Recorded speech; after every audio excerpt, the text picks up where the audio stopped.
Hello, ladies. So we just made a really good video, and then it disappeared. So we're going to try this one more time. Round 2. This one won't be as good as the first one, but it might. Okay, so we were asked by Susan to try to just kind of briefly explain what it means to be a partnership with LuLaRoe. Yeah. So, first of all, my name is Christy, and I am half of VanChris Boutique. I am a mother of 2. I have 2 boys that keep me busy, and I'm a full-time teacher. It's easier to do than to say. Yeah. And who you be? Oh, I'm Vanessa. I'm the other half of VanChris Boutique, and I am a full-time mother of a fur baby, a little yellow lab named Jimbo, and I'm a full-time teacher as well with Christy. We spend a lot of time together. A lot. All right, so first we're just going to explain, or Vanessa is going to explain, what it means to LuLaRoe when 2 people sign on as a partnership. Boom. Here we go. So when you look at your application to start a business with LuLaRoe, it's going to have the word applicant and then co-applicant. So in our situation, Christy is written down as the applicant. I am the co-applicant. I'm Oprah, and she's Gail. Correct. And I'm skinny Oprah. Oh my god. And so in LuLaRoe's eyes, Christy is our main contact. Anytime that I would need to call LuLaRoe or things like that, I have to make sure I definitely have like our ID number and stuff like that, because she is the main contact for LuLaRoe. So in their eyes, they allow partnerships, but really that one person is their main contact. They are the main one that all business information, emails, things like that, they're going to go to.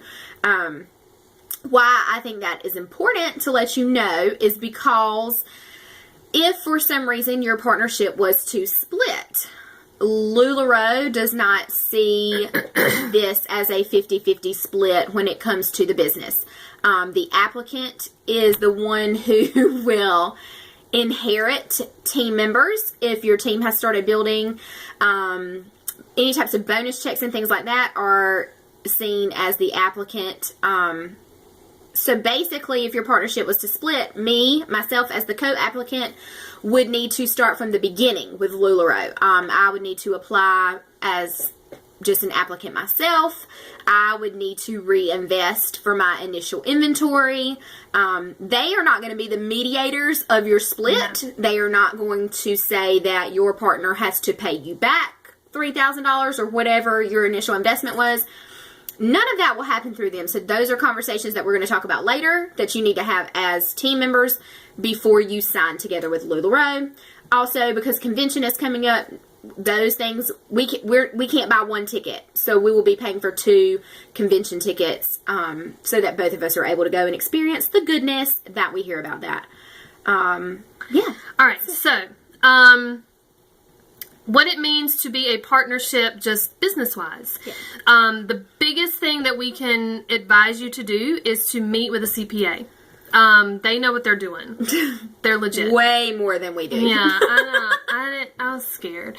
But we were advised by our CPA to set up our business as an LLC, and that's what we suggest to people, because not only are we protected more as an LLC, but like our personal assets. Like they cannot come after Christy or Vanessa. It would just be VanChris Boutique. Exactly. Which I think is really important. Yeah. So, after you decide how you're going to set up your business, I'm telling y'all, the first video was so much better. It was. Okay. Keep listening. Anyway, you set up your business, then you have to apply online for your EIN, which is your employee identification number, and you do that through the IRS. You can just Google search and it'll take you right to the IRS's website. Then you also have to... And we're in North Carolina, so this is based on what we had to do in North Carolina. If it's different in a different state, we apologize. Y'all will have to call your own Secretary of State. Call the Secretary. Tell them Oprah sent you. That's right. And so you have to file articles of organization. And really what that is just a form that you are registering your business. It was like $125, I think. Yeah. You register the name of your business.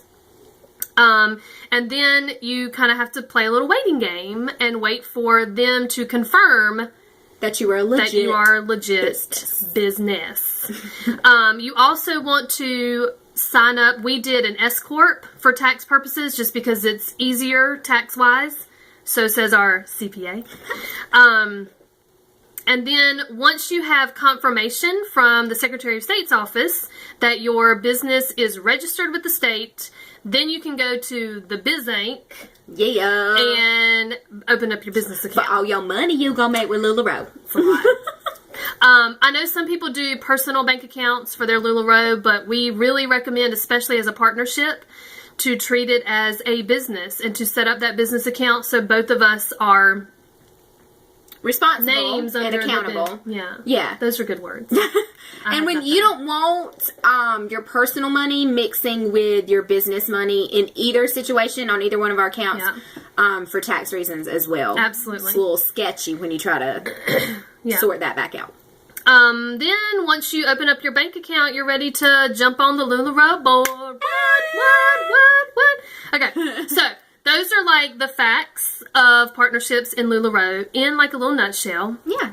And now we're going to give you our opinions. We have lots of them. One thing is, I think Vanessa and I work well together. We were co-workers before we were friends. Yes. So we have worked together in a work environment before, and it worked very well. We are two very different people. I am very, you can tell I can't even sit still. I'm very balls to the walls. I have to, simmer down sometimes. And Vanessa is very good at just keeping everything kind of cool, calm, and relaxed. Pretty mellow. So we're a good fit. Yeah. So I think you need to make sure you're a good fit with your partner. 100%. Tell them, Vanessa, the number one reason, or actually, I always say this wrong. This should not be your number one reason to sign on as a partnership. Here we go. If the reason I'm about to say is your reason for becoming a partnership, it's killing me. It's not a good one. You should not go into a partnership to help with initial investment costs. Not a good reason. It goes back to what I was telling you before in LuLaRoe's eyes, that business, they are not the mediator of then splitting that 50-50 for you. It will not happen. With our experience and what we heard before we decided to onboard was how quickly you make that investment back. And that's a true story. It's true. So we onboarded in November, towards the end of November, and our initial investment was in the green and good to go by the end of December. So I just think if this is a business that you are ready to embark on, it's important for you to invest that money on your own, not find somebody who's willing to share $6,000 with you and start a business. Yes. And actually, I think Vanessa said December. It was really more like the middle of January. It wasn't that fast, but it was fast. It was real fast. I'm just saying. Don't let people think it happened in 3 days, because it didn't. Yeah. But it was really fast. It was good. Really good. So the other important thing, I am a very, put it all out there kind of person. And if I've never wanted to sell anything in my entire life until I met the LuLaRoe. And now I just want to be around it all the time. All the time. Which may sound creepy, but you have to, if you're going to do this with another person, I think it is uber important to sit down and have some real life conversations. Real. Real. If it makes you uncomfortable and you don't think you can sit down and talk to that person, then you probably shouldn't be going into business with that person. Exactly. So we sat down and there were certain agreements. Oh, boogers, my phone's going to go dead. No. Okay. So we had certain agreements. We agreed that we were going to do this for 1 year no matter what. I put Vanessa's uterus on lockdown because she don't need to be popping out no babies in the next 3 months. Big life changes need to be discussed amongst you. Yes. No matter what happens, if there will be at times pop-ups that she might be able to go to that I cannot for whatever reason. our goal overall is to attend all the pop-ups and events together. But in the event that can't happen, we already have said that all of our profit would be split 50-50 no matter what. Right. And I think you have to have those kind of conversations. Yeah. You want to be very proactive in the decisions that you're making as a partnership and not have big things come up and go, oh crap, what do we do now? So really overanalyze and really think through any possible situation that you think could occur. Yes. You need to have the same goal in mind. And we set, like, we have set a goal almost every week. It's like, okay, this is going to be our goal for this week, and we do it. And if we meet that goal for that week or that month, we set a new goal. And we're always working together on that goal. It's not Christy's goal or Vanessa's goal. It's...